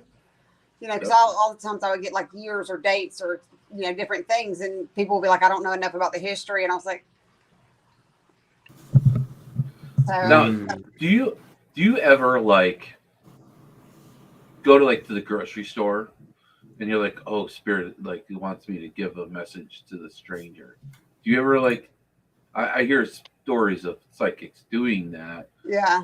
And now I'm sorry. Now I know you're clairvoyant. It's okay. I mean, yes, that was all. That's fine. But yeah, no. So I actually, what? Recently, so I have actually got a rule where I have had to put some boundaries up with them about stopping me, because the last time my son was at the dentist and like she was in his mouth, and I was like, okay, so sorry, son. And I was like, hey, and I'm like, look at the dentist. He was like, right now, Mom, right now. And I'm like, so sorry, buddy. And then I started laying some stuff on the dentist, and she gets up from the chair and walks out of the room crying. And he was like, do you see it? Mom, really? Wow. And I was like, so he did ask me to stop doing that. He's very honest and tells people that he just wants me to tell them that I'm a prostitute. It would be easier for him to explain, is what he said. Wow. And I was like, it'd be easier for you to explain prostitution? He goes, yeah, it's a lot easier to explain. But I did actually have the lady at the grocery store the other day that I had not seen her in a couple of weeks, and I knew something was going on, and I was like, so you've been out? And I was like, you all right? And she said, well, I got sick, and then she's like, and then my brother died, and I was like, oh, that's what we're going on here. And I definitely delivered some messages right there and then walked away. And I'm pretty sure I left the lady at the Kroger crying. So, But I try to be cautious of that because it's, when you're in, I really had to kind of rein that in because it can be a lot. And so I put some boundaries up that not to bring messages to me in public unless that person is going to be open to the message. And it's also going to be something that they would not get it any other way. Because I had to put some boundaries up because it was leaving me exhausted at all points. So how else would they get it? Well, if they're open, and maybe they'd go see someone that's a medium or see somebody else. But if they're not going to get the message any other way, and it's somebody that I passed that crossed my path, then sometimes it just has to happen that way. So, okay. Yeah, which the dentist said she was never a believer, so she definitely would have never gotten the message. And the cashier said she had never experienced anything like that. So I guess those were two that, they wouldn't have got it any other way. So they needed those messages at that time. So I used to do it a lot more, but I tried to rein it in. It's a lot to do. And it's also energetically exhausting. I could only imagine.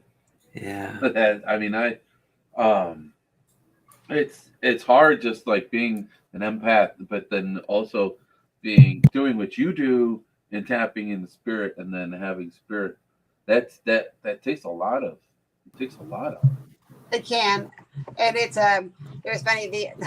I said the other day, my neighbor. I've been seeing someone behind my neighbor for a year now, and I told the guy, I was like, which I knew it was his father, and I was like, look, I am not giving him a message because I don't think he's open to this. And I was like, so I said, unless the door opens for that to be brought up, I'm not doing this. So the other day he waved me and he goes, hey, I got a weird question for you. I was like, oh, shit. Yeah.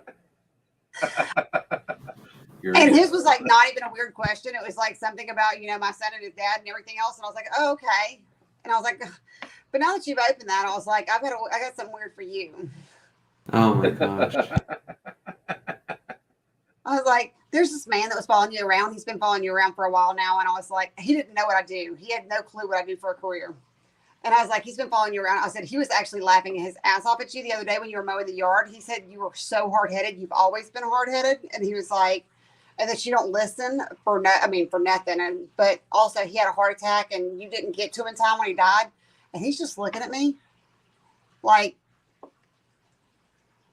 I was like, by the way, he's dead. I talk to dead people. Wow. He goes, that's my dad. And I said, yeah, I know. And he was like, I was like, so I have a message from your dad, if you're okay with that. And he goes, well, I mean, this is getting weirder in the moment here. And so I gave him some messages from his dad, and he just looks at me and he taps me on the shoulder and he goes, I'm going to go drink now, heavily, in my house. And I was like, okay, are you going to run from me the next time you see me? He goes, no. And I was like, I didn't see it. No. I didn't see it for like 6 weeks after that. Oh my gosh. I think that's insane. I mean, I think that's really cool. I don't know. I think that's cool. I was like, well, I finally got it. His dad left finally. So I was like, thank goodness. Because he was pushy. So we've got somehow an hour and 55 minutes has went by. And this is kind of the part of the podcast where we like you to like plug away. And I just have to say, before you start plugging away, this has been phenomenal. I've learned way more than I thought I would, and you're just an incredible person. And I know like time is the most valuable resource, and I really appreciate you spending it with Shawn and I, and our community. Well, both of our communities, I guess, because But this was really special, Jess. I really appreciate it. It was fantastic, and I'm so glad that it all worked out and everything aligned for it to happen. So, so I appreciate y'all's time and energy and the experience also. So, and if y'all are ever down for again, then let me know, and I'm always open to sharing and joining in. Always have openings if you want to. If you have a special class coming up that you want to promote, or a new video, or whatever, if you just want to promote your readings. Yeah. Let us know. We'll be happy to have you on. This is exactly why we do the show. Yeah, well, absolutely. And so I actually have a live tomorrow night on my page where I'm going to be discussing a joint venture with another medium. So we're going to be doing a class on how to channel your own healing. So it'll be a class that we do that's going to be a great program. And so we're going to be talking about that event tomorrow night live on my page. And so anybody that's interested in really tapping into their intuition and they want to maybe even have an experience where maybe it's not just me, then Dave is another really gifted medium also. And so we're going to partner together to do some joint classes. But more than anything, I mean, if there's anything I can ever help anyone with when it comes to their loved ones or just their journey, please don't hesitate to reach out and let me know. I do also do free consultations. So if you are interested in my courses and you just want to talk, for a quick chat, then you can schedule for the consultation. Just do understand the consultations are about what I can do to help you. So, I don't read people during the consultations, but I help with kind of guiding you into what I can offer and the programs that I can help with. Yeah. This is so exciting. Awesome. Yeah, this is really cool. So guys, make sure to go check out clairvoyantjess.com, or you said Facebook too? I'm on Facebook, TikTok, Instagram, Twitter. I mean, I'm out there. Okay. I love your facial expressions. You're just so much energy. It's like, I love it. I agree.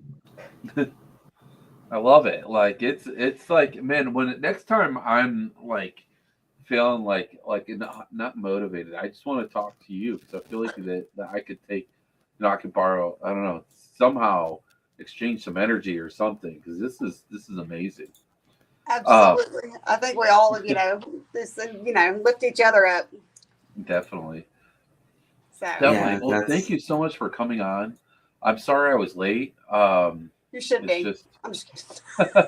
It's just things. I don't know. Like I said, things are in the up and up. Things are just. It's all right. Yeah.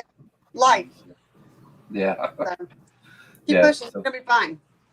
Well, thank you. I was told to tell you that. So. Thank you. Yeah. Awesome. So.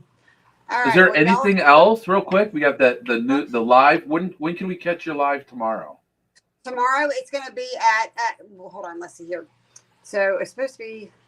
So it's going to be at 8:30 Eastern on my page. So it'll be 8:30 Eastern. I'll be going live with Dave on my page, and just really it's going to be a time that we're going to discuss what the class is going to be about, and how it can help, and just any questions that people may have about that, and just let them also introduce Dave, since it's not somebody that I've done much. I've done a few things with, but I've never done anything live where that people could actually meet him also. So that'll be a fun time. It's just going to be a great program. I think that it's something that is so needed right now. So many people are seeking so desperately to be healed or healing energy, and they think that they need to go find it from somewhere. And we want to teach you how to find it within. So that's amazing. That is so needed. That is so needed. When COVID was rampant and everything, I'd always try to spread the positive energy, spread the love, the light, and try and help people out in that way, because people need it so much, and now we need it for even more reasons than before. There's just so much craziness going on. It's amazing that you're able to do that. If you want, please feel free to tag me, tag our Facebook page, whatever it takes if it helps you get some more views or get some more people to help. Please feel free. Definitely, like I said, this is why we have the show. Yeah. So, anything we can. So yeah, and it looks like we have someone from California that's been asking about. Yeah, I live in California. Linda. Right? I have lots of folks in California I've dealt with, that I've done either sessions with or classes, or yes, absolutely. Nice. So I have a lot of family in California too. It's awesome. I was born in San Diego. Little tidbit about me. San Diego. Yep. No, I've always been right here in the South. Yeah. So, you don't get the snow, so you're good. Okay, well, look, but I've been having a chat with Mother Nature about that, because I've been wanting to. I mean, just give me a day, for F's sake. I mean, give me a freaking day. I want one day. Have them swap. Let's swap, okay? You take Ohio's. Like today was beautiful. Today was 80 degrees. It was wild. That's my heaven right there. 80 degrees. I'm loving it. Yeah. And like most people are like, oh, it's too hot. Oh, I love it. Yeah, no, it was around 85 here, so it was great. So, and it was a perfect day for baseball. So, yeah, definitely. My son has practiced today. His first game is on the 30th, next Saturday. Everything's next Saturday for me. I'll trade you. If you're doing rec ball and it's his first game, that's fantastic. I'll trade you. It's rec ball. Yeah, it's rec ball. It's his first game of the season. We're into two baseball travel teams, and my son's bleeding me dry, and I'm gonna have to sell my kidney soon. Yeah, trust me, I understand the cost of travel. That's my sports are so expensive. His baseball bat, though, oh my god!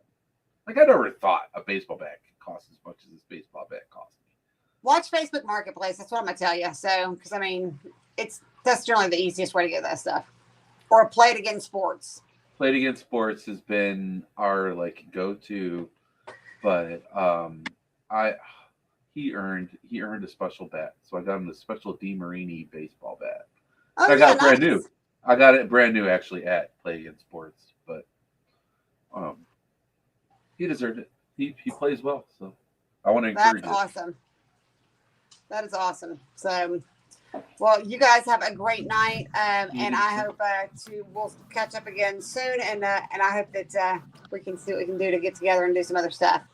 Most definitely. Ooh, we can All right. meet halfway, go somewhere haunted, and investigate. That would be fun. I would only do that if it's a jail or a sanatorium. So we'll have to narrow that down. I'm down. Okay. I'm down. Let's Let's make do it it. happen. Thank you so much. Jess. Thank you. Y'all have a great night. You All too. right, thank you, you too. And everyone, thank you so much for tuning in. I still don't have my slogan to replace my slide on into the weekends from Wednesdays. But I hope everyone has a great week.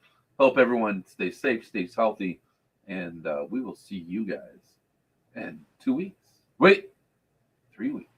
When's our next show, Brian? The 20. Because we got your wedding. The 22nd. May 26th. So we don't have a show for a The while. 22nd. Sorry, guys. Well, Brian's getting hitched, so Yes, work-life balance. yes. Oh. It'll be. I'm excited to be a part of that memory. So Yes. I'll be there enjoying the food and the music. All right, everybody. With that, we will see you guys in a couple of weeks, and Brian will be a new man, ball and chain and all.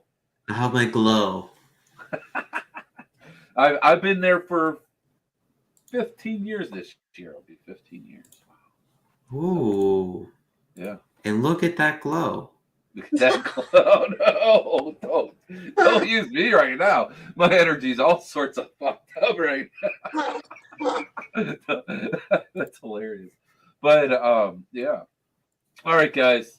I could ramble on forever. You all know that. But thank you so much, everyone, and we will see you guys next time. Night, everyone. Oh, yeah, I'm doing the video now? Okay, I'm back. I'm back, guys. Where is it? This paranormal adventure that we're all on,